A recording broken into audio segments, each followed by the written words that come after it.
अमेरिकी राष्ट्रपति चुनाव में जो बाइडेन की जीत से जहां कई देश उत्साहित हैं, तो वहीं कुछ देश असहज भी हैं। सऊदी अरब ने जो बाइडेन को बधाई संदेश देने में 24 घंटे से भी ज़्यादा का वक्त लिया है। इस हिचकिचाहट की वजह भी है।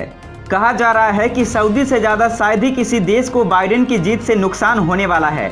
सऊदी के क्राउन प्रिंस की ट्रंप से काफ़ी करीबी थी। कोई भी अमेरिकी राष्ट्रपति शपथ लेने के बाद पहला विदेशी दौरा कनाडा या मैक्सिको का करता था, लेकिन ट्रंप ने अपनी पहली विदेश यात्रा के लिए सऊदी अरब को चुना था। ट्रंप सऊदी के लिए एक सुरक्षा दीवार की तरह थे, चाहे वो मानवाधिकार उल्लंघन का मुद्दा हो या यमन के युद्ध में उसकी भूमिका। ट्रंप प्रशासन ने हमेशा सऊदी का साथ दिया है। वहीं अमेरिका के पूर्व उपराष्ट्रपति बाइडेन ने चुनावी कैंपेन में संकल्प लिया है कि वो सऊदी के साथ संबंधों की समीक्षा करेंगे। इसके अलावा बाइडेन यमन युद्ध में अमेरिकी मदद रोकने की भी बात कर चुके हैं। सऊदी के एक ट्विटर यूजर ने लिखा है, सऊदी के लिए कोविड-19 से भी खराब अगर कोई चीज़ होगी तो वो बाइडेन 20 होंगे। सऊदी अरब के प्रमुख अखबार ओकाज ने भी अपने फ्रंट पेज के आर्टिकल में बाइडेन की जीत के बाद सऊदी के भविष्य को लेकर अनिश्चितता जाहिर की है। ट्रंप के लिए अंतर्राष्ट्रीय राजनीति में कूटनीति, मानवाधिकार, लोकतंत्र, महिला अधिकार जैसे आधुनिक मूल्यों से ज़्यादा अहम आर्थिक हित रहे हैं।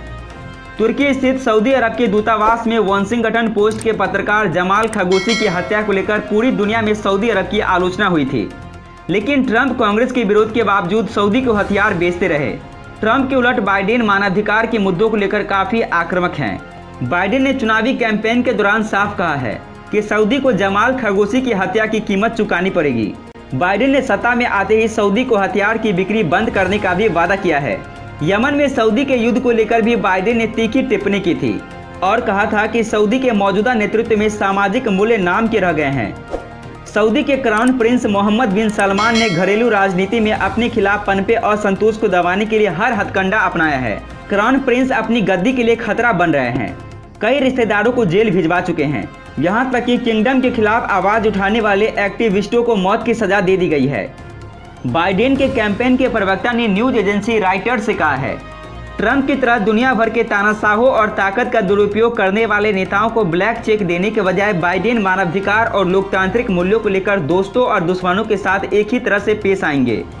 सऊदी अरब अपने दुश्मन ईरान के खिलाफ ट्रंप की अधिकतम दबाव की रणनीति का पुरजोर समर्थक था।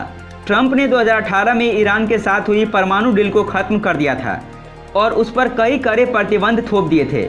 इस प्रतिबंधों की वजह से ईरान की अर्थव्यवस्था बुरी तरह लड़खड़ा गई। हालांकि बाइडेन ने वादा किया था कि वो वैश्विक ताकत और ईरान के बीच साल 2015 में हुए परमाणु समझौते को बहाल कर देंगे।